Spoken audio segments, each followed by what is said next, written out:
Në sirtarin e natës, pranë krevatit ku u gjet trupi i pajeti Bekim Fehmiut, policia zbuloi një letër të pallosur me kujdes, të shkruar me shkronja të qëndrueshme, por që dridheshin në fund të çdo fjalie. Kjo letër lamtumire, e cila u mbajt sekret për vite të tëra nga familja dhe autoritetet, për mbanemra që askush nuk guxoi t'i shqiptonte publikisht.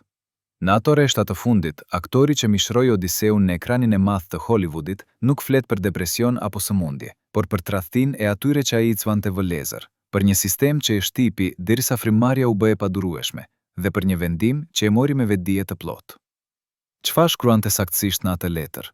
Cilat emra i dridhen ende duart atyre që e lecvan?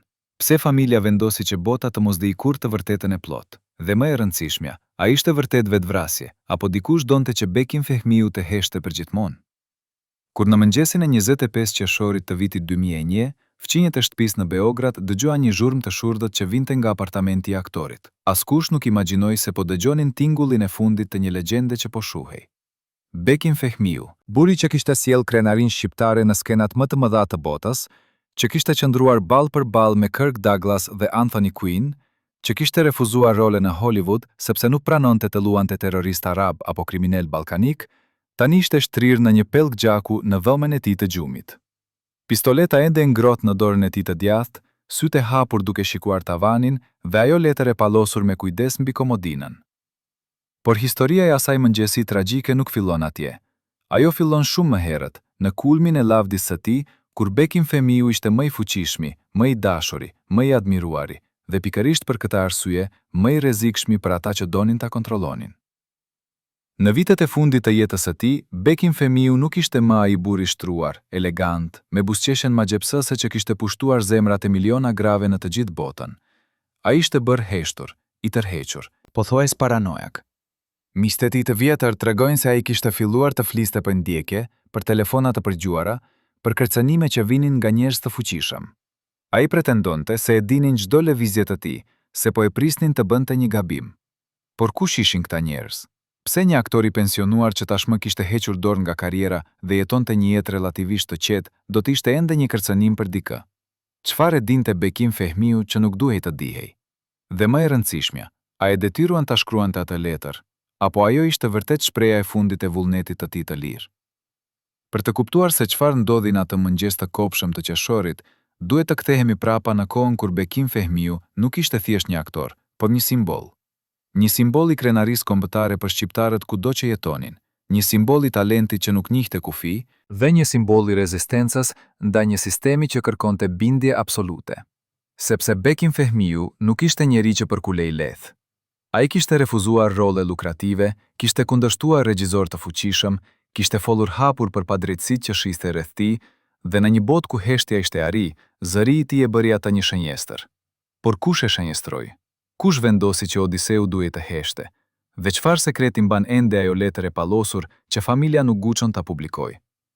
Në vitet 60, kur Bekim Fehmiu po ngjitej në majat e lavdis, ai ishte i rrethuar nga njerëz që pretendonin se e donin, se ishin miqtë e tij më të ngushtë, se do të bënin gjithçka për të.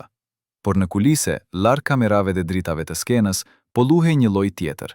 Një lloj ku Bekim Fehmiu ishte thjesht një pion, një mjet për të arritur pushtet, para dhe famë. Kishte producent që e shihnin si një makinë për të bërë para. Kishte politikan që donin ta përdornin si mjet propagande, kishte kolegë që e kishin zili për suksesin e tij dhe prisnin momentin e dur për ta rrëzuar. Dhe kishte një person, shumë afër tij, që e tradhtoi në mënyrën më mizore të mundshme. Një person që ndante shtëpinë me të, që hante në të njëjtën tryezë, që flinte në të njëjtin çati, por që në fshehtësi po e shisnin për 30 monedha argjendi. Kush ishte ky Juda modern? Çfarë fitoi nga tradhtia e tij? Dhe a e di bota ende emrin e tij të vërtet? Kur Bekim Fehmiu u zgjodh për të luajtur Odiseu në superprodhimin italian L'Odissea të vitit 1968, ai u bë aktori i parë jo amerikan që luante një rol kryesor në një superprodhim perëndimor të kësaj shkalle. Ky ishte një triumf jo vetëm personal, por kombëtar. Shqiptarët kudo në botë e ndjenin këtë si fitoren e tyre. Por ky triumf solli edhe xhelozi, urrejtje dhe komplot. Në Jugosllavi, ku Bekim Fehmiu jetonte dhe punonte, autoritetet komuniste nuk e shihnin me sy të mirë faktin që një aktor shqiptar po bëhej më i famshëm se aktorët serb apo kroat. Filluan të shfaqeshin artikuj në shtyp që e akuzonin për nacionalizëm, për arrogancë, për tradhtinë e idealeve socialiste. Filluan të anulloheshin kontrata, të refuzoheshin role, të mbylleshin dyert që më parë ishin të hapura. Dhe Bekim-Fehmiu, që kishte qenë mësuar të fliste hapur, filloi të kuptonte se zëri i tij kishte një çmim.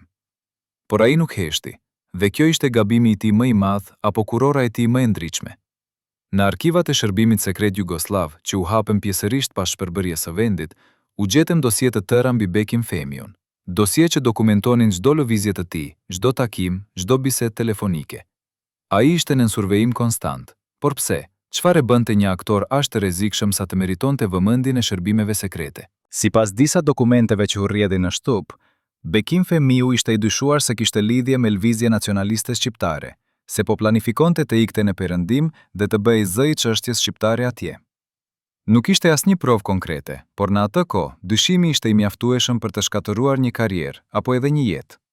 Vendërsa Bekim-Fehmiu vazhdonte të punonte, të udhëtonte, të luante role, ai nuk e dinte se rrjeti po ngushtohet rreth tij.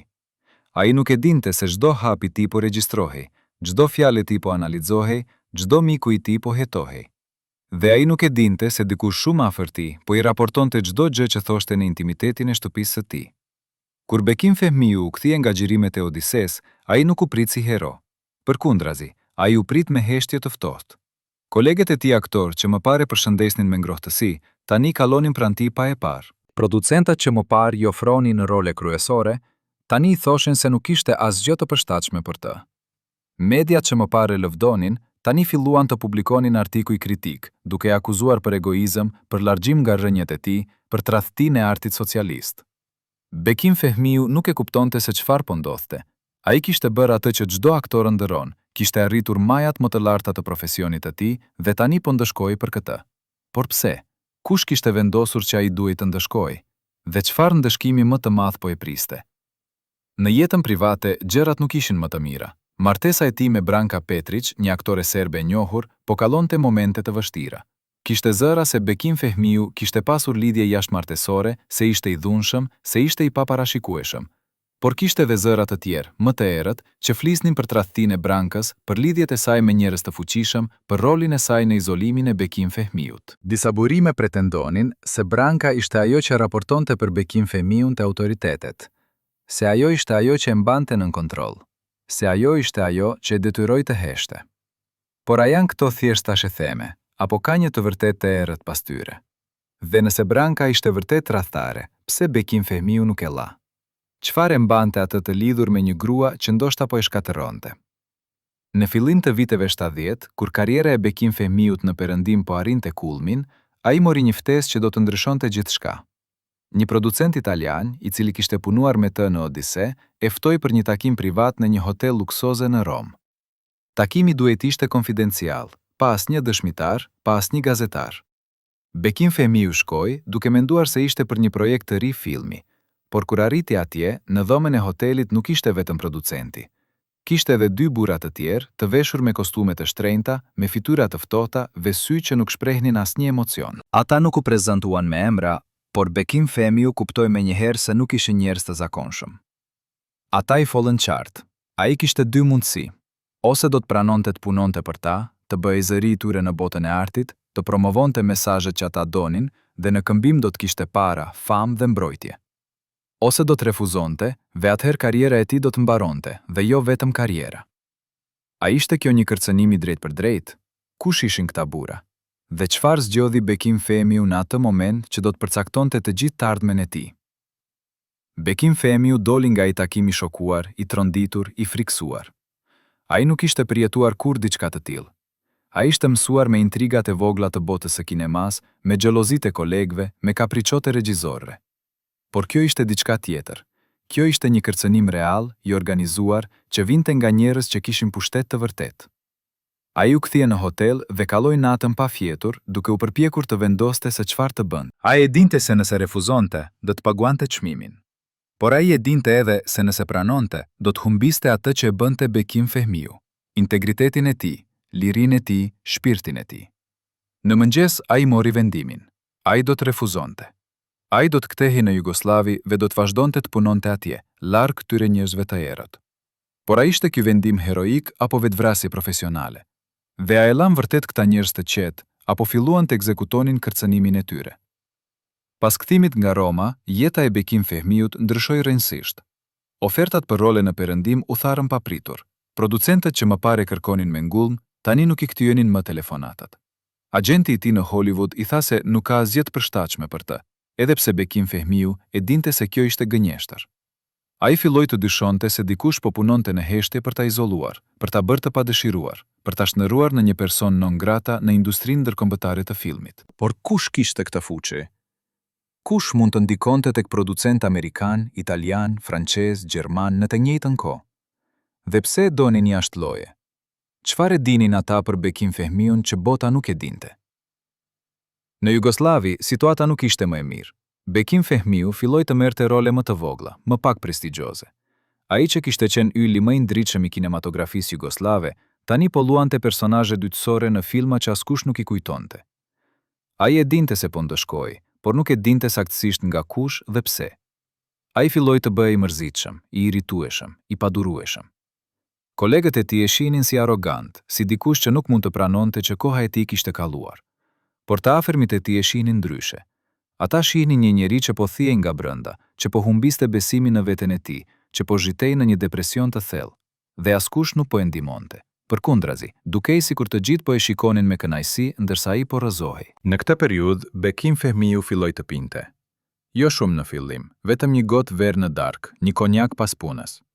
Por gradualisht pija u bë një mënyrë për të harruar, për të shuajtur dhimbjen, për të mbyllur zërat në kokën e tij, që i thoshin se kishte dështuar, se kishte humbur, se nuk vlente më asgjë. Miqtë e tij të vjetër tregojnë se në ato vite Bekim Fehmiu nuk ishte më ai që kishte qenë. Ai kishte humbur shkëlqimin në sy, buzëqeshjen që dikur e bënte të parezistueshëm, energjinë që e bënte të dallohet në çdo dom ku hynte. Ai ishte bërë hije vetvetes, por askush nuk pyeste pse. Askush nuk kërkonte të dinte se çfarë kishte ndodhur me të.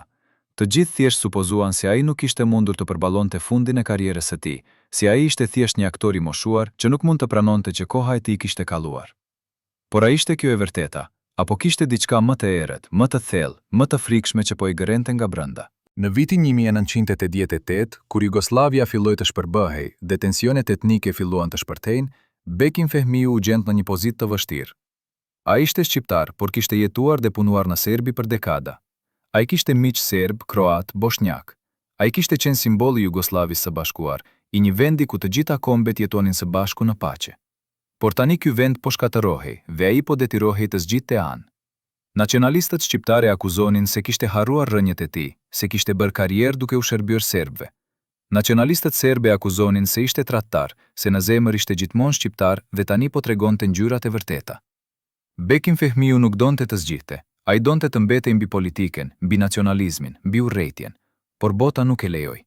Ai u detyrua të marrë qëndrim, dhe çdo qëndrim që merrte e bënte armik të një pale apo tjetrës. Në këtë periudhë, Bekim Fehmiu dha një intervistë për një televizion italian, ku foli hapur për tragjedinë që po ndodhte në Jugosllavi. Ai dënoi dhunën, dënoi nacionalizmin, dënoi politikanët që po e shkatërronin vendin për interesat e tyre personale. Ishte një intervistë e guximshme, e sinqertë, që tregonte se Bekim Fehmiu ende kishte kurajo të fliste të vërtetën. Por kjo intervistë i kushtoi shtrenjtë. Në Serbi ai u shpall tradhtar. Mediat filluan një fushat të egër kundër tij, duke e akuzuar për çdo gjë të mundshme. Në Shqipëri ai u kritikua se nuk ishte qenë mjaft i fortë në mbrojtjen e të drejtave shqiptare. Ai u gjendi izoluar nga të gjitha anët, i urryer nga të gjithë, i vetmuar në një botë që po bëhej gjithnjë më e egër. Dhe në këtë moment, ai filloi të mendonte për herë të parë se ndoshta jeta nuk vlente më të jetohej. Por edhe në këtë errësirë kishte një dritë të vogël. Bekim Fehmiu kishte një birë, Helidon, që ishte gjithçka për të. Ai e donte atë djalin më shumë se jetën e tij. Ai shihte tek ai të gjitha ëndrat që ai vetë nuk ishte mundur të realizonte. Ai donte që Helidon të kishte një jetë më të mirë, më të lumtur, më të lirë se ajo që ai kishte pasur. Dhe për hir të këtij djali, Bekim Fehmiu vazhdoi të luftonte, të rezistonte, të mbahej gjallë. Por sa kohë mund të vazhdonte kjo luftë? Sa kohë mund të rezistonte një njeri që po sulmohej nga të gjitha anët? Dhe çfarë do të ndodhte nëse edhe kjo dritë e fundit do të shuhej? Në një mbrëmje të ftohtë të janarit të vitit 1998, Bekim Fehmiu po rrinte vetëm në apartamentin e tij në Beograd, duke pirë konjak dhe duke shikuar nga dritarja qytetin që dikur e kishte dashur, por që tani duke i huaj dhe armiqësor. Papritur dera u trokiti. Ai nuk priste askënd. Kur hapi derën, para tij qëndronte një burr që nuk e kishte parë kur më parë. Burri ishte i veshur thjesht, por kishte një prezencë që të bënte të ndjeheshej i pakëndshëm. Ai nuk u prezantua, por thjesht tha, duhet të flasim. Bekim Fehmiu, edhe pse i hutuar, e ftoi brenda. Burri hyri, u ul në koltuk pa u ftuar dhe filloi të fliste. Ai tha Bekim Fehmiut se e dinte gjithçka për të kaluarën e tij, për sekretet e tij, për gabimet e tij. Ai tha se kishte në dorë dokumente që mund ta shkatëronin përfundimisht, që mund ta bënin jo vetëm të urryer, por edhe të burgosur. Por ai ofroi një marrëveshje. Nëse Bekim Fehmiu do të pranonte të bënte diçka për të, këto dokumente do të zhduken përgjithmonë. Çfarë ishte kjo gjë që duhej të bënte? Kush ishte ky burr misterioz? Dhe çfarë dokumentesh kishte ai që mund ta shkatëronin Bekim Fehmiun? Bekim Fehmiu e dëgjoi burrin deri në fund pa e ndërprer. Kur burri mbaroi, ai qëndroi në heshtje për disa minuta, duke e shikuar me një shprehje që ishte përzierje e përbuzjes dhe lodhjes. Pastaj, me një zë të qetë por të vendosur, ai tha: "Dil nga shtëpia ime, dhe mos u kthe kurrë." Burri u ngrit, e shikoi për një moment me një shprehje të pakapshme dhe tha: "Do të pendohesh për këtë." Pastaj doli dhe mbyllur derën pas tij. Bekim Fehmiu mbeti ullur në koltuk, duke ditur se kishte bërë një zgjedhje që do të kishte pasoja. Por ai nuk mund të bënte ndryshe. Ai kishte humbur shumë gjëra në jetën e tij, por nuk kishte humbur dinjitetin. Dhe nuk do ta humbiste tani. Por çfarë çmimi do të paguante për këtë vendim? Dhe sa shpejt do të vinte fatura? Në muajt që pasuan atë vizitë misterioze, Bekim Fehmiu filloi të vërente gjëra të çuditshme. Telefoni i tij shpesh kishte zhurmë të çuditshme, sikur dikush po dëgjonte. Kur dilte nga shtëpia, shpesh kishte ndjesinë se po ndiqej. Makina të njëjta shfaqeshin pas tij në rrugë të ndryshme. Njerëz që nuk i njihte qëndronin përballë shtëpisë së tij për orë të tëra. Ai i tha këto gjëra miqve të tij, por ata menduan se ai po bëhej paranojak, se alkooli dhe depresioni po e bënin të shihte gjëra që nuk ekzistonin. Por Bekim Fehmiu e dinte se nuk ishte imagjinat. Ai e dinte se dikush po e mbante në vëzhgim, po e kontrollonte, po e presiononte. Por pse? Çfarë donin prej tij? Dhe deri ku ishin të gatshëm të shkonin? Në pranverën e vitit 2000, Bekim Fehmiu mori një telefonat nga një gazetar i njohur italian, i cili i tha se kishte marrë informacione se po përgatitej një artikull i madh për të në një revistë të famshme. Artikulli do të zbulonte të vërtetën për Bekim Fehmiun, për jetën e tij private, për lidhjet e tij me njerëz të dyshimt, për veprime që ai kishte bërë në të kaluarën dhe që nuk ishin të njohura për publikun. Gazetari i tha se nuk e dinte saktësisht se çfarë përmbanin këto akuza, por i këshilloi të përgatitej për një skandal të madh. Bekim Fehmiu e falenderoi gazetarin dhe mbili telefonin. Ai e dinte se kjo ishte fillimi i fundit. Dikush kishte vendosur ta shkatëronte përfundimisht dhe po përdorte mediat për ta bërë këtë. Por kush? Dhe pse tani, kur ai tashmë ishte i harruar nga bota, kur karriera e tij ishte mbaruar, kur ai nuk kishte më asnjë fuqi apo ndikim. Në javët që pasuan, Bekim Fehmiu u bë gjithnjë më i izoluar. Ai nuk dilte më nga shtëpia, nuk takonte më miq, nuk përgjigjej më në telefon. Ai kallonte ditët duke pirë dhe duke shikuar filmat e vjetër ku ai luante, duke u përpjekur të kujtonte kohën kur ishte i lumtur, kur ishte i suksesshëm, kur ishte i dashur. Por këto kujtime vetëm e bënin të ndjehej më keq, sepse i kujtuan se sa shumë kishte humbur, se sa larg ishte nga ajo që kishte qenë dikur. Ai filloi të fliste vetëm, të qante pa arsye, të shihte fytyra në pasqyrë që nuk ishin të tijat. Miqtë e tij që e vizituan në këtë periudhë thanë se ai ishte bërë hije vetvetes, se dukej sikur po vdiste ngadalë, se kishte humbur vullnetin për të jetuar. Në një nga këto ditë të errta, Bekim Fehmiu hapi një sirtar të vjetër dhe gjeti një fotografi të vjetër të zvezdur nga koha. Në fotografi ishte ai, i ri, i bukur, i lumtur, duke qeshur me një grua të re që mbante nga dora. Ai nuk e kujtonte se kur ishte bërë kjo fotografi, as se kush ishte gruaja. Por duke shikuar atë fotografi, ai filloi të qante. Ai qau për atë gjallë të ri që kishte qenë dikur, që kishte pasur ëndra dhe shpresa, që kishte besuar se bota ishte e tij. Ai qau për të gjitha zgjedhjet e gabuara që kishte bërë, për të gjitha mundësitë që kishte humbur, për të gjithë njerëzit që kishte lënduar apo që e kishin lënduar atë. Dhe ai qau sepse e dinte se nuk kishte më rrugë kthimi, se ishte shumë vonë për të ndryshuar gjithçka, se fundi ishte i pashmangshëm. Por edhe në këtë moment të errët, Bekim Fehmiu nuk ishte vendosur ende të jepte dorëheqjen. Ai ende kishte një shkëndijë shprese, një dëshirë të vogël për të luftuar, për të rezistuar, për të provuar se ata që donin ta shkatronim kishin gabuar. Ai vendosi të shkruante një libër, një autobiografi, ku do të tregonte të vërtetën e tij, ku do të zbulonte emrat e atyre që e kishin tradhtuar, ku do të shpjegonte se çfarë kishte ndodhur vërtet në jetën e tij. Ai filloi të shkruante çdo ditë orë të tëra, duke derdhur në letër të gjithë dhimbjen, të gjithë zemrimin, të gjithë dëshpërimin që kishte grumbulluar brenda tij për vite. Por a do të arrinte ta mbaronte këtë libër? A do të guxonte ta publikonte? Dhe çfarë do të ndodhte nëse e bënte? Një mbrëmje ndërsa po shkruante, Bekim Fehmiu dëgjoi përsëri trokitje në derë. Kësaj radhe ai nuk u habit. Ai e dinte se dikush do të vinte. Ai e dinte se nuk do ta linin të shkruante këtë libër, të tregonte të vërtetën, të zbulonte sekretet. Ai u ngrit, shkoi te dera dhe pa në vrimën e derës. Jashtë qëndronte i njëjti burr që kishte ardhur 2 vjet më parë. Bekim Fehmiu nuk hapi derën. Ai thjesht qëndroi atje duke e shikuar burrin nga vrima e derës, duke ditur se kjo ishte betejë e fundit. Burri trokiti përsëri më fort këtë herë. Pastaj foli me një zë të ulët por të qartë. E di që je atje. Hap derën. Duhet të flasim për librin që po shkruan. Si e dinte burri për librin? Kush po e spiononte Bekim Fehmiun edhe brenda shtëpisë së tij? Dhe çfarë do të ndodhte nëse ai hapte derën? Bekim Fehmiu nuk hapi derën. Ai u kthye, shkoi në dhomën e tij të punës, mori të gjitha fletët që kishte shkruar dhe i futi në një zarf të madh. Pastaj shkroi një adresë në zarf, adresën e një miku të vjetër që jetonte në Itali, dikush që ai e besonte plotësisht. Ai vendosi ta dërgonte librin atje, larg duarve të atyre që donin ta shkatronin. Por a do të arrinte zarfi në destinacion?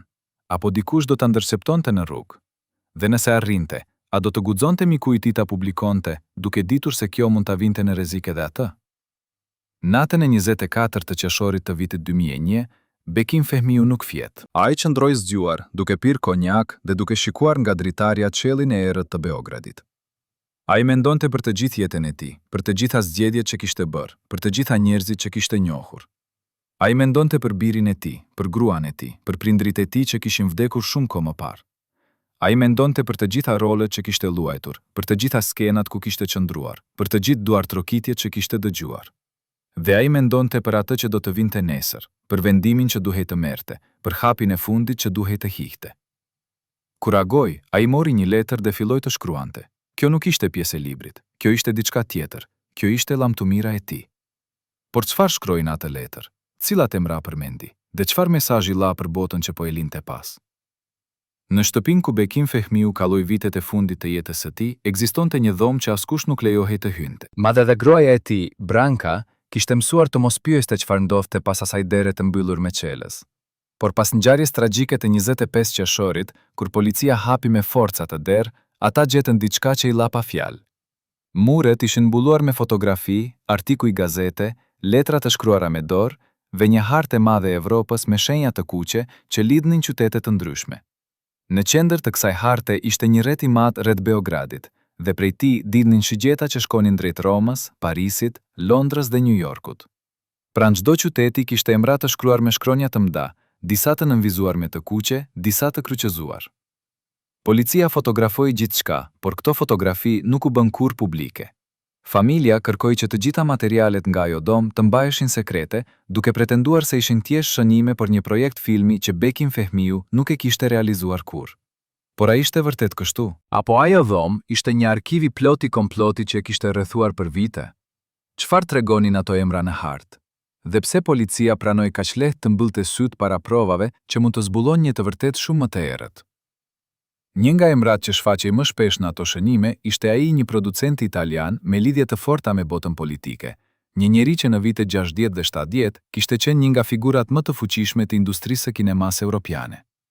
Ky producent, i cili kishte punuar me Bekim Fehmiu në disa projekte, kishte famë se ishte ndërmjetësi midis botës së artit dhe botës së politikës, dikush që mund të hapte dyert më të mbyllura, por që kërkonte besnikëri absolute në këmbim.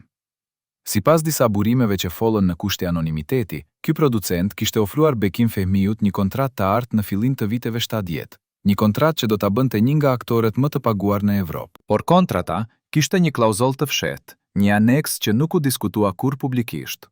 Kjo klauzoll kërkonte që Bekim Fehmiu të pranonte të luante role specifike, të promovonte mesazhe të caktuara dhe të mos fliste kurrë publikisht për çështje politike pa miratimin paraprak të producentit. Bekim Fehmiu lecoi këtë aneks dhe e grisi para syve të producentit. Ai tha se nuk ishte kukull dhe se nuk do të shiste shpirtin e tij për asnjë shumë parash. Producenti u ngrit, e shikoi me një buzëqeshje të ftohtë dhe tha: "Atëherë do të mësosh se çfarë do të thotë të jesh i lirë në një botë që nuk e toleron lirinë." A ishte ky momenti kur fati i Bekim Fehmiut u vullosur? A filloi nga ky refuzim zinxhiri i ngjarjeve që do ta çonin drejt fundit tragjik? Pas atij refuzimi, karriera ndërkombëtare e Bekim Fehmiut filloi të shkatërrohet me një shpejtësi alarmante.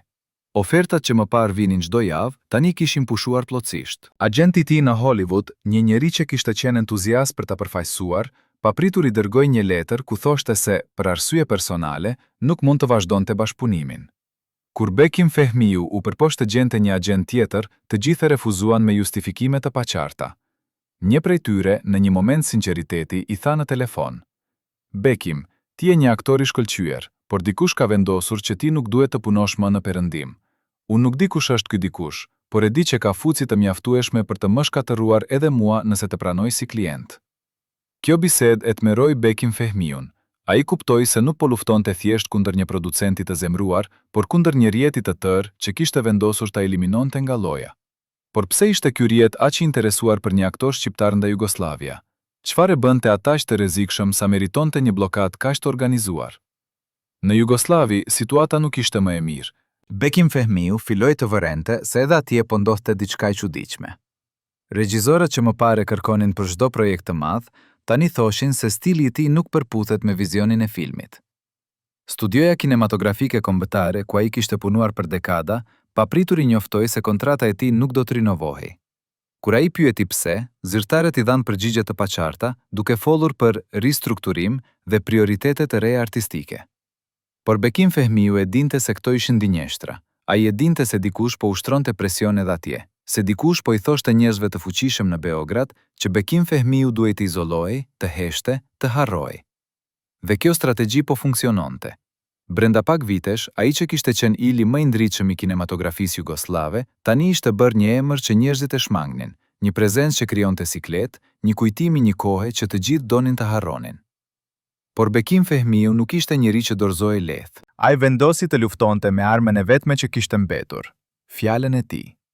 Ai filloi të jap intervista për gazeta dhe revista të vogla, ku fliste hapur për atë që po i ndodhte, për presione që po përjetonte, për komplotin që po zhvillohej kundër tij. Ai nuk përmendi emra specifik, sepse nuk kishte prova konkrete, por foli për fuqit e errta që po përpiqeshin ta heshnin.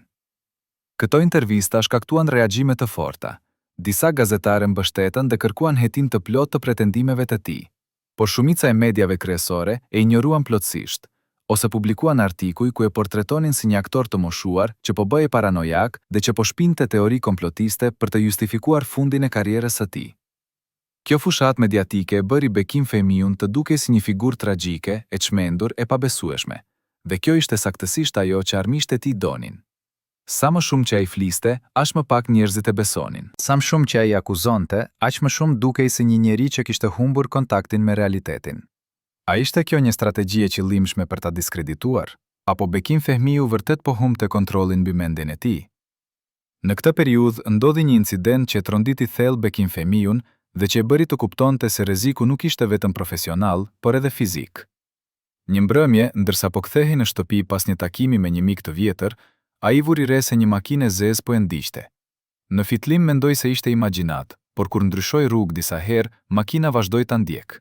Bekim Fehmiu u friksua dhe vendosi të shkonte në një komisariat policie, por kur arriti atje dhe shpjegoi situatën, policia e trajtoi me indiferencë. Ata I thanë se ndoshta ishte thjesht një përkim, se nuk ishte asnjë provë se dikush po e ndiqte, se ai duhej të qetësohej dhe të shkonte në shtëpi. Bekim Fehmiu u largua nga komisariati duke u ndier edhe më I izoluar. Ai kuptoi se edhe policia nuk do ta mbrojte, se ai ishte plotësisht vetëm në këtë luftë. Dhe kjo vetmi filloi ta gërrente nga brenda, ta bënte të dyshonte për gjithçka dhe për të gjithë, ta zhdërronte në një njeri që jetonte në frikë konstante. Në shtëpi, marrëdhënia e tij me Brankën po bëhej gjithnjë më e tensionuar. Ajo e akuzonte se po bëhej obsesiv, se po shihte armiq kudo, se po shkatëronte jetën e tyre me paranojtë e tij. Bekim Fehmiu u përpok t'ia shpjegonte se ajo që po ndodhte ishte reale, se nuk ishte imagjinat, se dikush vërtet po e persekutonte. Por Branka nuk e besonte, ose ndoshta nuk donte ta besonte. ose ndoshta, siç dyshonte Bekim Fehmiu në momentet e tij më të errta, ajo e dinte saktësisht se çfarë po ndodhte, sepse ishte pjesë e saj. Kjo dyshim e torturonte. Ai e donte Brankën, ose të paktën kishte dashur dikur, por tani, çdo herë që e shikonte, ai pyeste veten: a është ajo me mua apo kundër meje? A është ajo gruaja që martova apo është një spiune që më mbikëqyr çdo ditë? Këto dyshime e bën jetën e tyre bashkëqortore një ferr. Ata grindeshin çdo ditë, shpesh për gjëra të vogla, por në realitet për diçka shumë më të thellë, për besimin që ishte tyer, për dashurinë që ishte shuar, për jetën që ishte shndëruar në një burg. Në një nga këto grindje të dhunshme, Branka i tha diçka që e goditi Bekim Fehmiun si një shuplak. Ajo tha: #32. Ti mendon se je viktim, por në realitet ti je shkaktari i gjithçkaje që të ndodh. ti refuzove të bashkëpunosh me njerëz që mund të të bënin të madh, ti fole kundër njerëzve që kishin fuqi, ti u bëre armik i sistemit, dhe tani po paguan çmimin. Por mos më përfshi mua dhe djalin ton në këtë vetëshkatrim. Këto fjalë lënduan Bekim Fehmiun më shumë se çdo gjë tjetër që kishte dëgjuar, sepse ato vinin nga gruaja e tij, nga njeriu që supozoi ta mbështeste, ta donte, ta mbronte. Dhe ato tregonin se Branka e shihte atë jo si hero që po luftonte për integritetin e tij, por si budalla që po shkatronte veten për asgjë. A kishte të drejtë ajo? A ishte Bekim Fehmiu vërtet një budalla që po luftonte një luftë të humbur? Apo ishte Branka ajo që kishte humbur aftësinë për të parë dallimin midis së drejtës dhe së gabuar? Në vitin 1999, kur luftërat në ish Jugosllavi po arrinin kulmin e tyre dhe Beogradi po bombardohej nga NATO, Bekim Fehmiu mori një vendim që shumë e konsideruan si tratinë e fundit. Ai dha një intervistë për një televizion perëndimor ku kritikoi ashpër regjimin e Slobodan Miloševićit dhe politikat e tij nacionaliste. Ai tha se Serbia po kryente krime lufte, se populli serb po manipulohej nga propaganda, se lufta ishte një tragjedi që po shkatërronte të gjithë rajonin. Kjo intervistë shkaktoi një stujë indinjate në Serbi. Mediat nacionaliste e quajtën tradhtar, agent të huaj, armik të popullit serb. Disa figura publike kërkuan që ai të arrestohej për tradhti kombëtare. Shtëpia e tij u vandalizua, dritaret u tyen, muret u lyhen me fjalë fyese. Bekim Fehmiu dhe familja e tij morën kërcënime me vdekje. Policia nuk bëri asgjë për t'i mbrojtur. Përkundrazi, disa zyrtar policor u shprehen publikisht se ai e meritonte atë që po i ndodhte. Bekim Fehmiu u gjen në një situatë ku jeta e tij ishte në rrezik real, ku çdo ditë mund të ishte e fundit, ku çdo tingull në natë mund të ishte fillimi i fundit. Por edhe në këtë situatë ekstreme, Bekim Fehmiu nuk u pendua për atë që kishte thënë. Ai besonte se kishte bërë gjën e duhur, se kishte folur të vërtetën, se kishte qëndruar në anën e drejtë të historisë. Ai tha në një intervistë të mëvonshme: "Unë preferoj të vdes si njeri i lirë që foli të vërtetën, sesa të jetoj si rob që heshti për të shpëtuar lëkurën." Këto fjalë tregonin kurajo, por edhe një lloj dorëheqjeje. Bekim Fehmiu kishte pranuar se fundi ishte i pashmangshëm, se ai nuk kishte më mundësi të shpëtonte, se e vetmja gjë që mund të bënte ishte të zgjidhte se si do të vdiste, me dinjitet apo me turp. Dhe ai zgjodhi dinjitetin. Por a ishte ky një zgjedhje heroike apo një formë veçkatërimit? A ishte ai një martir i lirisë së fjalës apo një njeri që kishte humbur instinktin e mbijetesës? Në këtë periudhë, Bekim Fehmiu filloi të shkruante atë që ai e quante testamentin tim për historinë. Ai kallonte orë të tëra çdo ditë duke shkruar, duke dokumentuar gjithçka që kishte përjetuar, duke emërtuar njerëzit që i kishin tradhtuar, duke zbuluar sekretet që kishte mbajtur për vite. Ai e dinte se ky libër mund të mos publikohej kurrë, se mund të konfiskohej, të digjej, të zhdukte. Por ai e shkruante gjithsesi sepse kishte nevojë ta bënte, sepse ishte mënyra e tij për të luftuar, për të rezistuar, për të lënë një gjurmë që dikush, dikur, mund ta gjente dhe ta dinte të vërtetën. Ai shkruante për takimin me producentin italian që i kishte ofruar kontratën e artë. Ai shkruante për burrin misterios që kishte ardhur në shtëpinë e tij dhe i kishte kërcënuar. Ai shkruante për ndjekjet, për telefonatat e çuditshme, për presionet që kishte përjetuar. Dhe ai shkruante për dyshimet e tij për Brankën, për frikën se gruaja që flinte pranë tij çdo natë mund të ishte armiku i tij më i madh. Por ndërsa shkruante, Bekim Fehmiu filloi të kuptonte diçka që e tmerroi. Ai kuptoi se historia e tij nuk ishte unike, se ai nuk ishte i vetmi që kishte përjetuar këtë lloj persekutimi. Ai filloi të kërkonte dhe gjeti raste të tjera të aktorëve, shkrimtarëve, artistëve që kishin pasur fat të ngjashëm. Njerëz që kishin qenë në kulmin e karrierës dhe papritur kishin rënë në harres. Njerëz që kishin folur kundër sistemit dhe kishin paguar çmimin. Njerëz që kishin vdekur në rrethana të dyshimta dhe vdekjet e të cilëve ishin shpallur si aksidente, sëmundje apo vetvrasje. Bekim Fehmiu filloi të mblidhte informacion për këta njerëz, të kontaktonte familjet e tyre, të kërkonte dokumente. Dhe sa më shumë që kërkonte, aq më shumë zbulonte një model të qartë. Një sistem i organizuar për të heshtur zërat e pavarur, për të eliminuar ata që nuk bindeshin, për të mbajtur kontrollin absolut mbi botën e artit dhe kulturës. A ishte ky një komplot i vërtet, apo thjesht një teori që Bekim Fehmiu po e ndërtonte për të justifikuar fatin e tij? Dhe nëse ishte i vërtet, sa lart shkonte ky komplot? Kush ishin arkitektet e tij? Dhe sa njerëz të tjerë kishin vdekur për të mbajtur këtë sekret? Në pranverën e vitit 2001, Bekim Fehmiu mori një vizitë të papritur nda një gazetar i ri shqiptar që punonte për një revistë në Tiranë. Gazetari i tha se kishte dëgjuar për librin që ai po shkruante dhe se ishte interesuar ta publikonte në Shqipëri. Bekim Fehmiu ishte skeptik në fillim.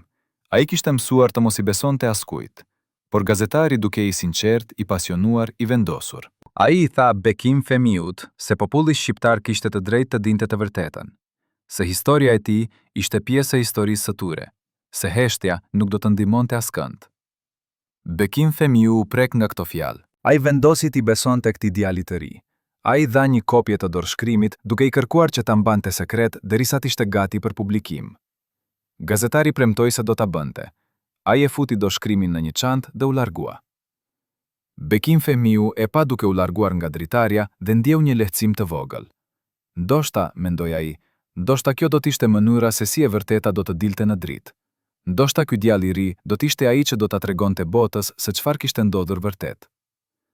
Por a arriti dorëshkrimin ndonjëherë në Tiranë, apo dikush e ndërceptoi në Zhugë? Dhe nëse arriti, pse nuk u publikua kurrë? 2 javë pas asaj vizite, gazetari i ri u gjeti vdekur në një hotel në Shkup. Policia tha se ishte vdekje nga mbidoza e drogës. Familja e tij tha se ai nuk ishte përdorur kurrë drogë në jetën e tij.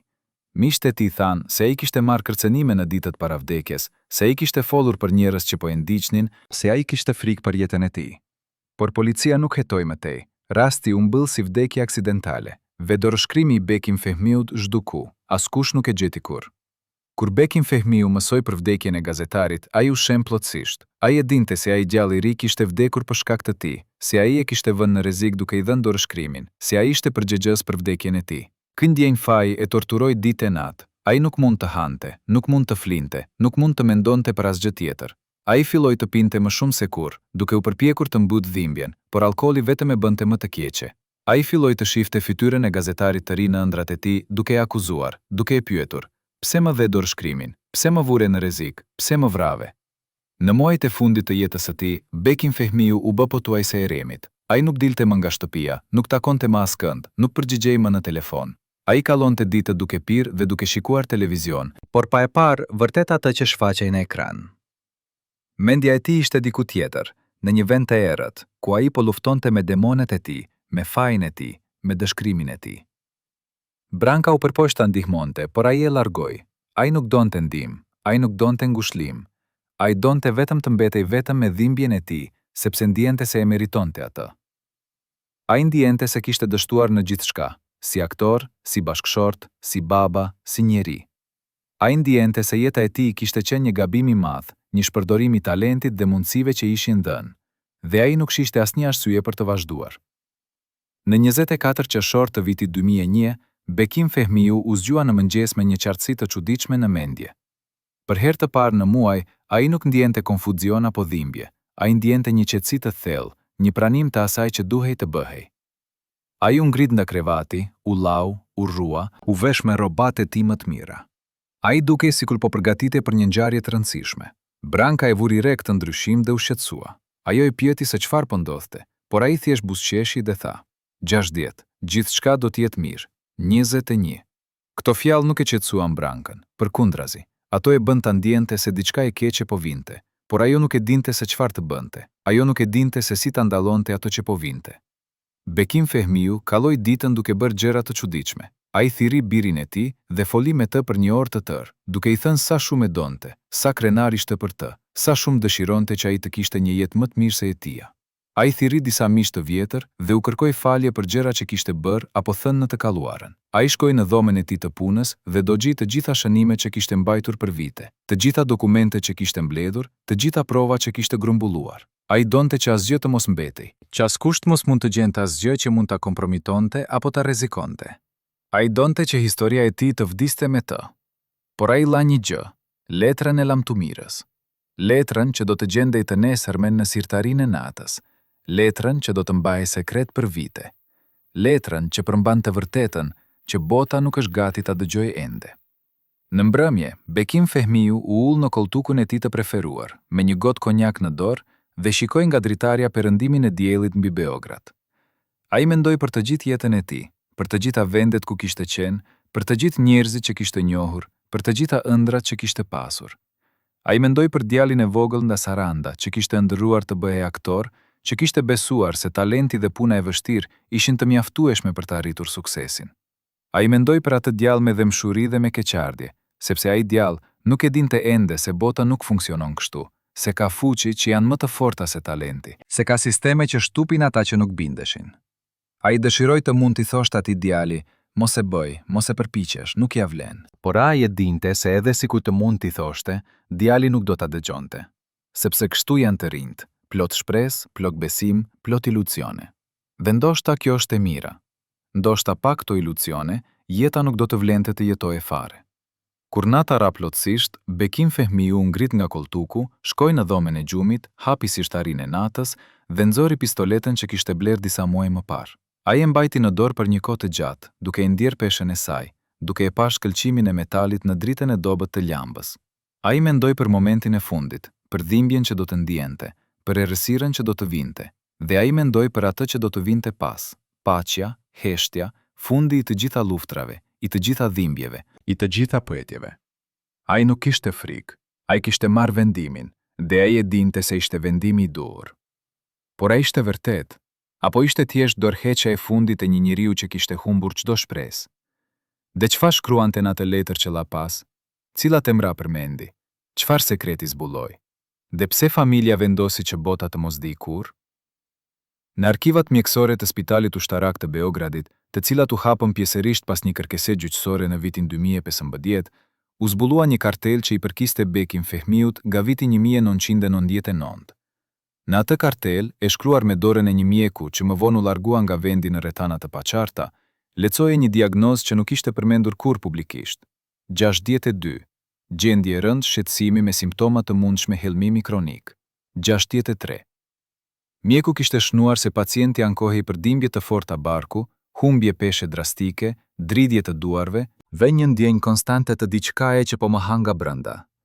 Ishin bërë analiza gjaku, por rezultatet nuk gjenden më në dosje. Në vend të tyre, ka vetëm një shënim me shkrim dore. Rezultatet janë konfiskuar me urdhër nga lart, të mos diskutohen me pacientin. Kush dha atë urdhër? Çfarë tregonin ato analiza që duhet të fshiheshin? Dhe nëse Bekim Fehmiu po helmohej ngadalë, kush kishte qasje në ushqimin e tij, në pijen e tij, në jetën e tij të përditshme? A ishte dikush duke e vrarë ngadalë, duke e bërë të dukej si sëmundje natyrore, duke e përgatitur për një fund që do të dukej si pasojë e dëshpërimit dhe jo e krimit? Trupi i Bekim Fehmiut po e traftonte çdo ditë që kallonte. Ai që dikur kishte qenë mishërimi i forcës dhe bukurisë, tani ishte bërë hije e hollë, me lëkurë të verdhë që i ngjitej paseshtrave, me sy të thelluar që kishin humbur çdo shkëndij jete. Çdo mëngjes ku shikoi në pasqyrë, ai shite një të huaj që shikonte mbrapsht, një fantazm që po zvendësonte ngadalë njeriun që kishte qenë dikur. Vëmbët i kishin filluar të lvizin, flokët i binin me grushte. Lëkura e duarve ishte mbulluar me njolla të errta që nuk shpjegoheshin dot. Mjekët që ai vizitoi i dhanë diagnoza të ndryshme: stres, mosh, alkool, depresion, por asnjë prej tyre nuk e shikoi atë që ishte, e dukshme për çdo specialist toksikologjie, simptomat klasike të helmimit me metale të rënda, të administruara në doza të vogla për një periudhë të gjatë kohe. Bekim Fehmiu vetë nuk e dinte këtë. Ai mendonte se trupi i tij thjesht po dorëzohej, se organizmi i tij po thërriste nga vitet e stresit dhe alkoolit. Por a ishte vërtet kështu? Apo dikush po e ndihmonte trupin e tij të shkatërrohej, duke shtuar diçka në konjak që ai pinte çdo mbrëmje, në ujin që pinte çdo mëngjes, në ushqimin që hante çdo ditë? Branka, gruaja e tij, kishte filluar të silej në mënyrë gjithnjë më të çuditshme në ato muaj të fundit. Ajo që dikur ankohej për piljen e Bekim Fehmiut, Tani papritur filloi ta inkurajonte. Pi një gotë, do të ndihmoj të relaksohesh, i thoshte ajo, duke ja mbushur gotën para se ai ta kërkonte. Ajo që dikur insistonte që ai të hante shëndetshëm, tani sillte në shtëpi ushqime të rënda, të mbushura me yndyrë, veërza të forta që i fshinin çdo shije tjetër. Ajo që dikur kërkonte që ai të dilte, të takonte njerëz, të jetonte, tani dukej e kënaqur kur ai mbyllej në dhomën e tij dhe nuk dilte për ditë të tëra. Miqtë e vjetër të Bekim Fehmiut që e vizituan atë periudhë vënë re këtë ndryshim. Një prej tyre, një aktor i vjetër që kishte punuar me Bekim Fehmiun për dekada, më vonë do të thoshte në një intervistë: "Unë pash se si Branka i trajtonte. Ajo nuk silej si një grua që po përpiqej ta shpëtonte burrin e saj. Ajo silej si dikush që po priste diçka të ndodhte, që po numëronte ditët. Dhe kur e shikonte Bekim Fehmiun, në sytë e saj nuk kishte dashuri apo shqetësim. Kishte diçka tjetër. Diçka që më bëri të ndjehemi ftohtë. Çfarë ishte ajo që ky mik pa në sytë e Brankës? A ishte faji? A ishte pritja? Apo ishte thjesht lodhja e një gruaje që kishte kaluar shumë vite me një burr të vështirë? Por historia e Brankës ishte më e ndërlikuar se sa dukej në sipërfaqe. Në vitet 80, kur martesa e saj me Bekim Fehmiun po kallonte momente të vështira, ajo kishte filluar të takojë rregullisht me një burr që pretendonte se ishte producent teatri. Ky burr, i cili përdorte emrin Dragan Kovač, ishte në realitet një oficer i shërbimit sekret jugoslav që specializohej në infiltrim në qarqet artistike dhe intelektuale. Dokumentet që u zbuluan pas shpërbërjes së Jugosllavis tregojnë se Dragan Kovač kishte qenë ngarkuar të mbante në vëzhgim Bekim Fehmiun dhe të raportonte çdo lëvizje të tij, çdo bisedë, çdo kontakt me të huaj. Dhe mënyra më e mirë për ta bërë këtë ishte përmes gruas së tij. Branka nuk ishte rekrutuar me forcë. Ajo ishte bindur ngadalë, me premtime për mbrojtje të karrierës së saj, me kërcënime të buta për atë që mund t'i ndodhte familjes së saj nëse nuk bashkëpunonte, me para që depozitoheshin në një llogari bankare në emrin e saj. Dhe ajo pranoi. Ajo u bë syt dhe veshët e shërbimit sekret brenda shtëpisë së Bekim Fehmiut. Çdo bisedë telefonike që ai bënte, çdo vizitë që merrte, çdo letër që shkruante, Branka raportonte. A e dinte Bekim Fehmiu këtë? Në thellësi të zemrës së tij, ndoshta po. Ndoshta prandaj ai nuk i besonte më asaj. Ndoshta prandaj ai e largonte nga dhoma ku shkruante. Ndoshta prandaj ai e shikonte me ato sy plot dyshim dhe dhimbje. Në muajin maj të vitit 2001, Bekim Fehmiu mori një vizitë nga një grua e moshuar që pretendonte se kishte qenë shoqja e dhomës së nënës së tij në vitet 50. Gruaja, e cila duke e smurdhe e dobët, i tha se kishte diçka shumë të rëndësishme për t'i treguar, diçka që nëna e tij kishte besuar para se të vdiste. Bekim Fehmiu, i hutuar por kurioz, e ftoi brenda. Gruaja u ul dhe filloi të tregonte një histori që e la Bekim Fehmiun të shokuar. Ajo tha se nëna e tij, në vitin 1965, kishte marrë një vizitë nga dy burra që pretendonin se ishin zyrtar të sigurimit shtetëror. Ata i kishin thënë se djali i saj, Bekim Fehmiu, ishte duke u bërë shumë i famshëm dhe se kjo famë mund të ishte e rrezikshme për të dhe për familjen e tij. Ata i kishin ofruar një kuote 52 marrëveshje mbrojtjeje, kuote 53. Nëse ajo do të pranonte të raportonte për djalin e saj, të informonte autoritetet për planet e tij, për kontaktet e tij, për mendimet e tij, atëherë ai do të mbahej i sigurt dhe karriera e tij nuk do të pengohej. Nëse ajo refuzonte, ata nuk mund të garantonin se çfarë mund t'i ndodhte Bekim Fehmiu. Nëna e tij, e friksuar dhe e pafuqishme, kishte pranuar. Për vite të tëra, ajo kishte raportuar për djalin e saj, duke u ndjerë shkatëruar nga faji, por duke menduar se po e mbrojte. Kur ajo vdiq, ajo i kishte treguar këtë sekret shoqes së saj, duke lutur që një ditë t'ia tregonte Bekim Fehmiut që ai të dinte se ajo e kishte bërë nga dashuria dhe jo nga tradhtia. Bekim Fehmiu dëgjoi këtë histori me lot në sy. Ai nuk e fajsoi nënën e tij. Ai e kuptoi se ajo kishte qenë viktim, ashtu si ai. Por kjo zbulim e bëri të kuptonte se ai kishte qenë në vëzhgjim që nga fillimi, se çdo hap i tij kishte qenë i monitoruar, se ai nuk kishte pasur kurrë shans të vërtet për të qenë i lirë. A ishte vërtet kjo histori, apo ishte thjesht një gënjeshtër e fundit, një mënyrë për ta thirrë plotësisht shpirtin e tij? Pas kësaj vizite, Bekim Fehmiu u mbyll plotësisht në vetvete. Ai nuk foli më me askënd, as me Brankën, as me birin e tij, as me miqtë e tij. Ai kallonte ditët duke ecur në përdhom si një kafshë kapur në kafaz, duke folur vetëm, duke qarë pa zë, duke shikuar në mur për orë të tëra. Branka u përpoq ta pyeste se çfarë kishte ndodhur, por ai thjesht e shikoi me një shprehje që friksoi. Ishte një shprehje e zbrazët, e privuar nga çdo emocion, sikur diçka brenda tij kishte vdekur. Ajo thirri një psikiatër, por Bekim Fehmiu refuzoi ta takonte.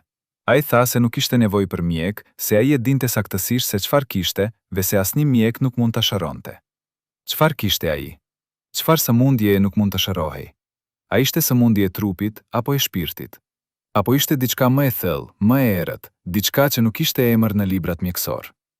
Në një nga ato ditë të errta, Bekim Fehmiu gjeti në post një zarf pa adresë dërguesi.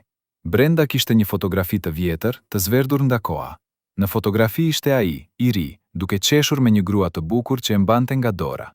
Pas fotografisë me shkrim dore ishte shkruar: ajo vdiq duke pritur që ti të kthehesh, ajo vdiq duke të dashur, ajo vdiq duke ditur se ti e traftove për famë.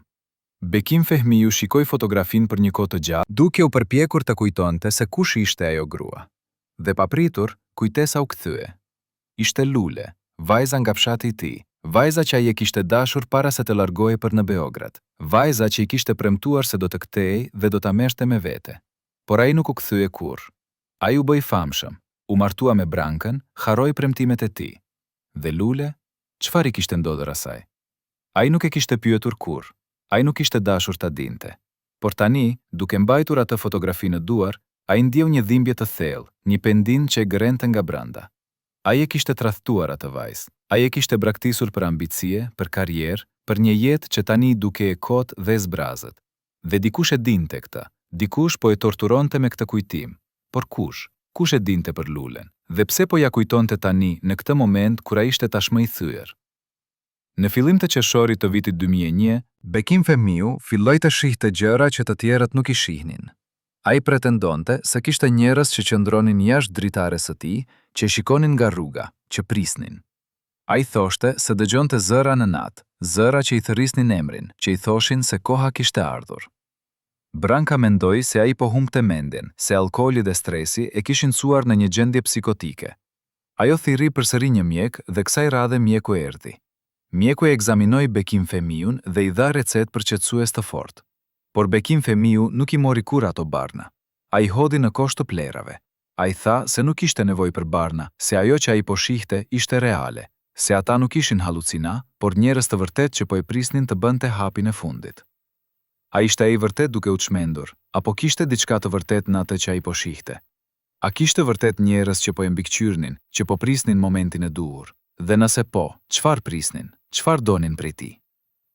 Në një nga ato net, Bekim Fehmiu u zgjua papritur në orën 3 të mëngjesit me një ndjenjë të fortë se dikush ishte në dhomë me të. Ai ndezi dritën dhe pasi askush nuk ishte atje, por ai ndjeu një erë të çuditshme, një erë që nuk e kishte ndjer kur më parë në atë dhomë. Ishte një erë kimike e fortë që i bënte syt të djegin. Ai u ngrit dhe hapi dritaren për të ajrosur dhomën.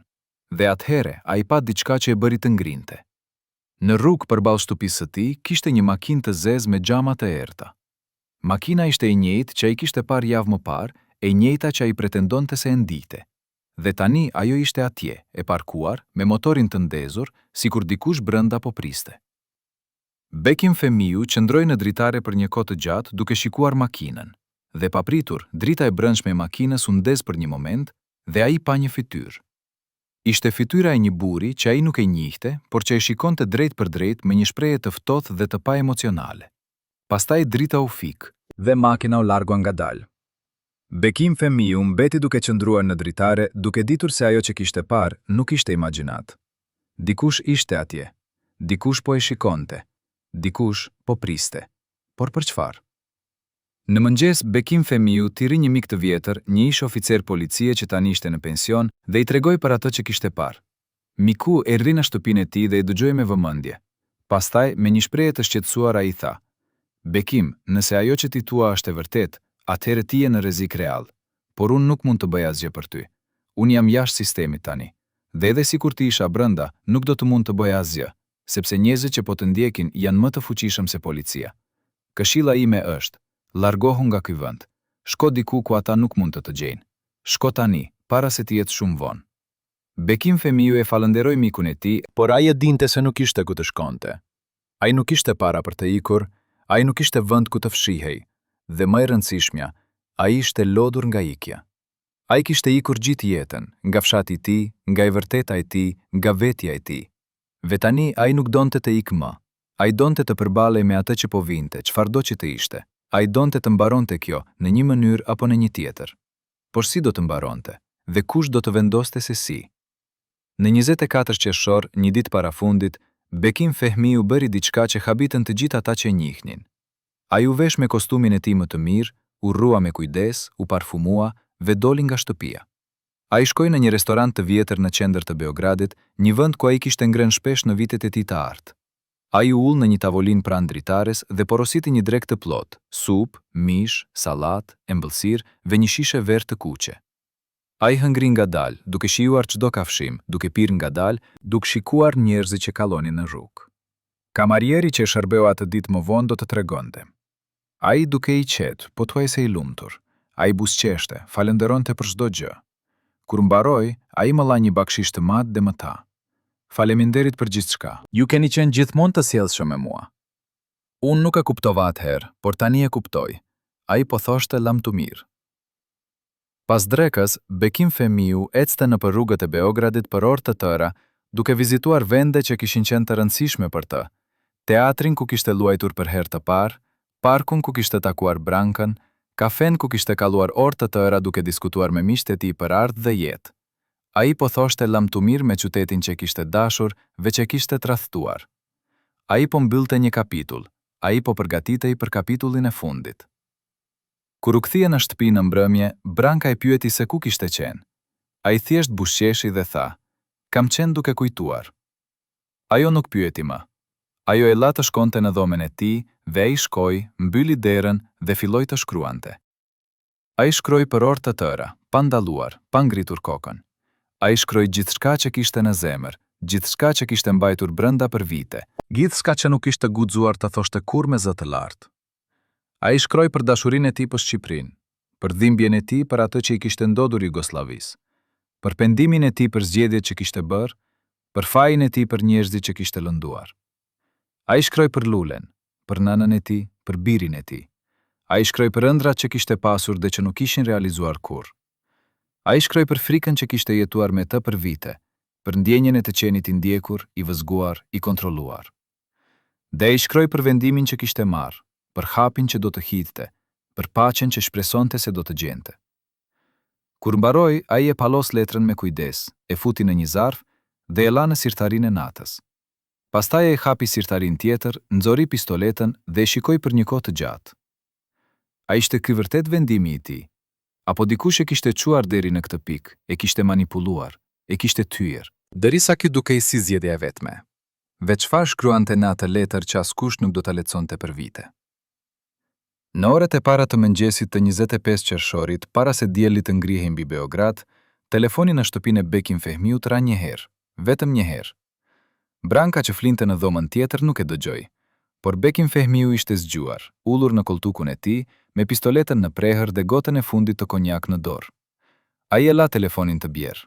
Ai e dinte kush ishte. Ai e dinte se çfarë do të thoshte zëri në anën tjetër.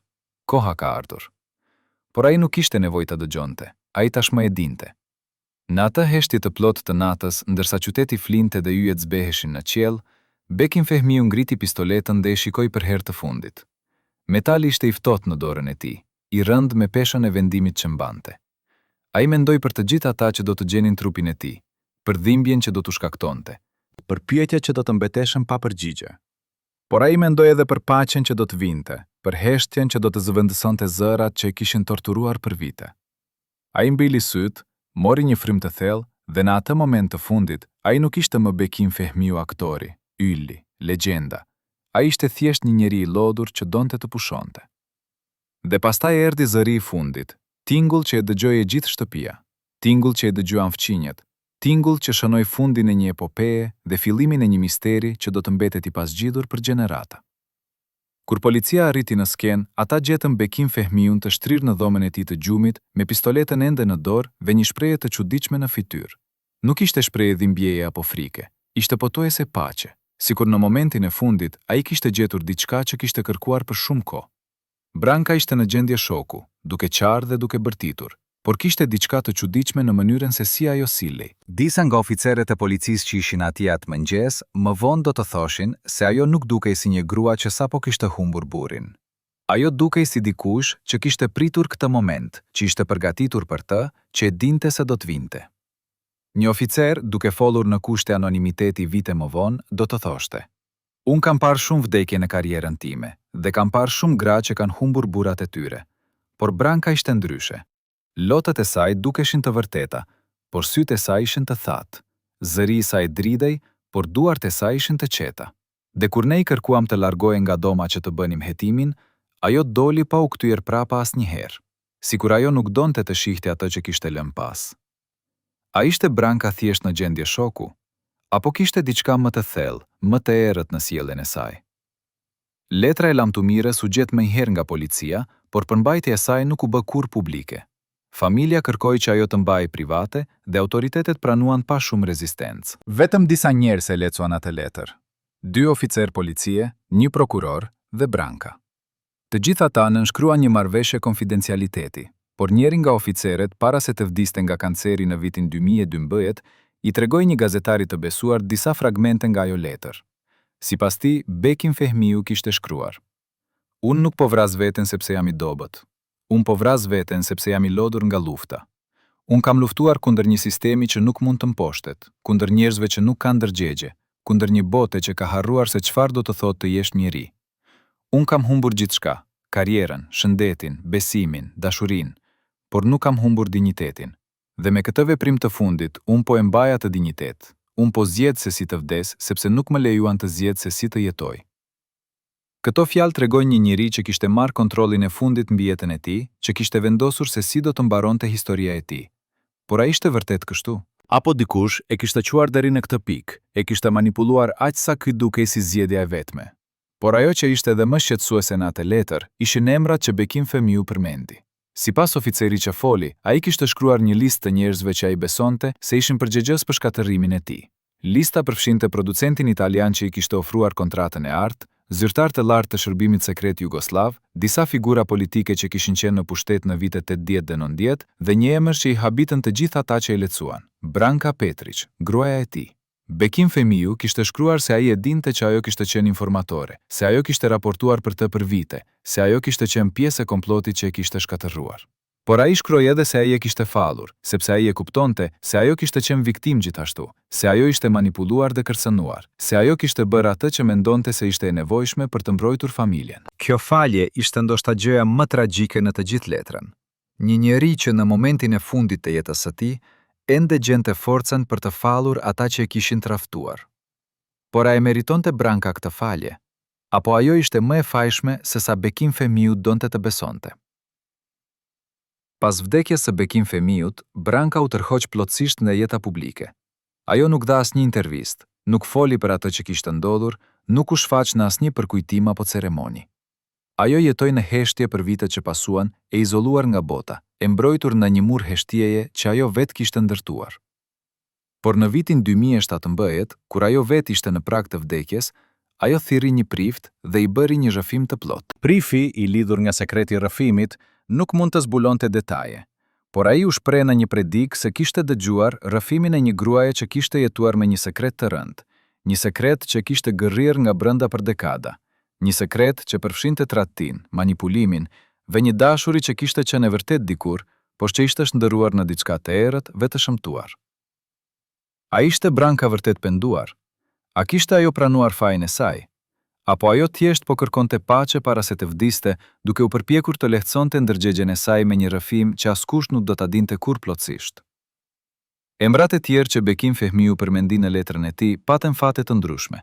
Producenti italian vdiq në një aksident makine në vitin 2003, në rrethana që policia italiane I konsideroi të dyshimta, por që nuk u hetuan kurrë plotësisht. Zyrtarët e shërbimit sekret jugoslav u shpërdan pas përbërjes së vendit. Disa u bën njerëz biznesit të sukseshëm, disa u larguan në vende të huaja, disa zhdukën pa lënë gjurmë. Asnjë prej tyre nuk u akuzua kurrë për asgjë që lidhet me Bekim Fehmiun. Asnjë prej tyre nuk u pyet kurrë për rolin e tyre në shkatërimin e tij. Ata jetuan jetët e tyre, disa në luks, disa në anonimitet, por të gjithë të lirë nga çdo pasojë. Kjo ishte ndoshta padrejtësia më e madhe, se ata që I kishin shkatëruar Bekim Fehmiun, që I kishin cuar deri në pikën ku ai nuk shihte zgjidhje tjetër përveç vdekjes, vazhduan të jetonin pa u ndëshkuar, pa u pyetur, pa u detyruar të përballeshin me atë që kishin bërë. A është kjo mënyra se si bota funksionon? A janë të fuqishmi gjithmonë të paprekshëm? Apo një ditë në një mënyrë apo në një tjetër drejtësia do të vijë? Historia e Bekim Fehmiut nuk mbaroi me vdekjen e tij. Në vitet që pasuan, ai u bë një figurë legjendare, një simbol i artistit që nuk u përkul, që nuk u shit, që preferoi të vdiste sesa të jetonte si rob. Në Shqipëri, ai u kujtua si hero kombëtar, si një njeri që kishte mbajtur lart flamurin shqiptar në skenat më të mëdha të botës. Në Serbi, ai u kujtua me ndjenja të përzjera. Disa e shihnin si tradhtar që kishte follur kundër vendit të tij, të tjerë e shihnin si viktimë e një sistemi që kishte shkatëruar shumë talente. Por pavarësisht se si kujtohej, të gjithë binin dakord në një gjë. Bekim Fehmiu kishte qenë një nga aktorët më të mëdhenj që Ballkani kishte prodhuar ndonjëherë, një talent që kishte ndriçuar ekranet e botës, një prezencë që nuk mund të harrohej. Por çfarë mbeti pas tij? Çfarë trashëgjimie la ai për brezat e ardhshëm? Biri i tij, Helidon Fehmiu, u përpos për vite të gjejë të vërtetën e plot për atë që i kishte ndodhur babait të tij. Ai kërkoi dokumente, intervistoi njerëz, hetoi çdo gjurmë që mund të gjente. Por çdo herë që ai mendonte se po afrohej me të vërtetën, dyert mbyleshin para tij. Dokumentet zhduknin, dëshmitarët refuzonin të flisnin, kërcënimet vinin. Në vitin 2010, Helidon dha një intervistë ku tha: "Unë e di që babai im nuk vdiq thjesht nga dëshpërimi. Unë e di që dikush ecoi deri në atë pikë. Unë e di që ka njerëz që dinë të vërtetën, por që nuk flasin. Dhe unë e di që ndoshta unë nuk do ta zbuloj kurrë të vërtetën e plot. Por unë nuk do të ndaloj së kërkuari, sepse babai im meriton që e vërteta të dihet, dhe ata që e shkatërruan meritojnë që emrat e tyre të zbulohen." Këto fjalë tregojnë një bir që nuk ka harruar, që nuk ka fallur, që vazhdon të luftojë për drejtësi edhe kur të gjithë të tjerët kanë lëvizur përpara. Por a do të gjejë ai ndonjëherë atë që kërkon? Apo e vërteta do të mbetet e varrosur përgjithmonë me ata që e dinë? Në vitin 2020, një gazetar investigativ nga Prishtina filloi të hetojë historinë e Bekim Fehmiut dhe zbuloi diçka të habitshme. Ai gjeti se në arkivat e CIA-s, të cilat ishin deklasifikuar pjesërisht, kishte referenca për Bekim Fehmiun. Dokumentet tregonin se shërbimet sekrete amerikane kishin qenë të interesuara për të në vitet 70, sepse ai kishte qasje në qarqe të larta politike në Jugosllavi dhe mund të ishte një burim i vlefshëm informacioni. Kishte pasur tentativa për ta rekrutuar, por ai kishte refuzuar. Pas këtij refuzimi, kishte një shënim që thoshte: "Subjekti është konsideruar i pabesueshëm dhe potencialisht i rrezikshëm. Rekomandohet monitorim dhe nëse është e nevojshme, neutralizim." Çfarë do të thotë neutralizim në gjuhën e shërbimeve sekrete? A do të thotë thjesht izolim dhe diskreditim, apo do të thotë diçka më të errët, më të përhershme? Dhe nëse shërbimet amerikane ishin të interesuara për Bekim Fehmiun, sa të tjerë ishin gjithashtu? Sa fuqi të ndryshme po luanin me jetën e tij, sikur ai ishte thjesht një pion në një lloj shahu që ai nuk e kuptonte. Sot, më shumë se 20 vjet pas vdekjes së tij, Bekim Fehmiu mbetet një figurë enigmatike, një legjendë mbështjell në mister. Filmat e tij ende shikohen, rolet e tij ende studiohen, bukuria dhe talenti i tij ende admirohen. Por pyetjet mbeten: çfarë e çoi vërtet deri në atë mëngjes të 25 qershorit? A ishte ai viktimë e një komploti të organizuar, apo thjesht një njeri që nuk mundi të përballonte presionet e jetës? A ishte vdekja e tij një zgjedhje e lirë, apo rezultati i manipulimit të gjatë dhe të kujdesshëm? Dhe më e rëndësishmja, a do të dihet ndonjëherë e vërteta e plot, apo ajo do të mbetet e varrosur përgjithmonë me ata që e dinë dhe që zgjedhin të heshtin? Në varrezat e Beogradit ku Bekim Fehmiu është varrosur, ka një gur të thjesht me emrin e tij dhe datat e lindjes dhe vdekjes. Nuk ka epitaf të gjatë, nuk ka fjalë madhështore, nuk ka përshkrim të karrierës së tij të shkëlqyer, vetëm emri dhe datat. Por çdo vit, në përvjetorin e vdekjes së tij, njerëz nga gjithë bota vinë për ta vizituar varrin e tij. Ata lën lule, ndezin qirinj, qëndrojnë në heshtje për disa minuta. Disa prej tyre janë shqiptar që e kujtojnë si hero kombëtar, disa janë serb që e kujtojnë si koleg dhe mik. Disa janë thjesht dashamirës të kinemas që admirojnë talentin e tij. Por të gjithë ata ndajnë një gjë, një ndjenjë se diçka e padrejti ndodhi këtij njeriu, se ai meritonte një fat më të mirë, se historia e tij nuk duhet të mbaronte kështu. Dhe ndoshta kjo është trashëgimia më e madhe e Bekim Fehmiut. Jo vetëm filmat që la pas, por pyetjet që ngjalli, padrejtësitë që ekspozoi dhe kujtimi i një njeriu që refuzoi të heshte edhe kur heshtja do ta kishte shpëtuar. Por ka një pyetje që mbetet pa përgjigje, një pyetje që ndoshta nuk do të ketë kurrë përgjigje të plotë.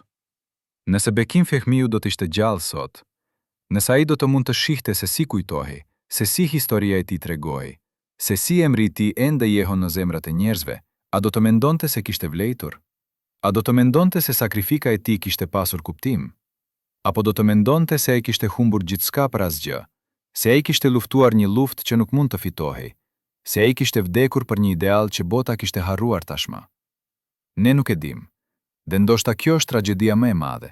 Se ne nuk do ta dim kurrë se çfarë mendonte Bekim Fehmiu në ato momente të fundit, se çfarë shpresonte, se çfarë friksohej, se çfarë besonte. Gjithçka që kemi janë fjalët e tij në atë letër të fundit, fjalë që shumica e botës nuk i ka lexuar kurrë, fjalë që ndoshta nuk do të lexohen kurrë plotësisht. Dhe ndoshta kjo është mënyra se si ai donte, që e vërteta të mbetej e tij, që sekreti të mbetej i tij, që historia të mbetej e paplot, duke lënë çdo gjenerat të re të pyes, të kërkoj, të mendoj. Miq të dashur, historia e Bekim Fehmiut është një histori që na prek të gjithëve, sepse është një histori për dinjitetin njerëzor, për çmimin e lirisë, për sakrificën që disa njerëz janë të gatshëm ta bëjnë për të mbetur besnik ndaj vetes së tyre. Por është edhe një histori që ngre pyetje të vështira. Deri ku duhet të shkojë një njeri për të mbrojtur integritetin e tij?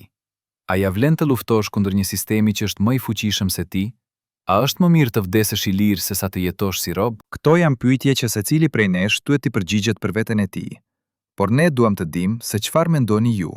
A ishte Bekim Fehmiu hero që luftoi deri në fund, apo viktime një sistemi që e shkatërroi? A ishte ai përgjegjës për fatin e tij, apo ishin të tjerët që e çuan deri në atë pikë? A e kujtoni ju Bekim Fehmiun në qytetin tuaj, në familjen tuaj, në zemrën tuaj? Shkruani mendimet tuaja në komentet më poshtë. Na tregoni nëse ju apo prindrit tuaj e keni njohur, nëse keni dëgjuar histori për të, nëse keni mendime për atë që i ndodhi. Shtypni like nëse mendoni se e vërteta duhet të dihet dhe abonohuni në kanalin ton, sepse ne do të vazhdojmë të zbulojmë histori të tilla, histori që bota ka dashur t'i harrojë, por që ne nuk do t'i lënë të zhduken. Faleminderit që ishit me ne, dhe mos harroni, e vërteta mund të vonohet, por nuk mund të fshihet përgjithmonë.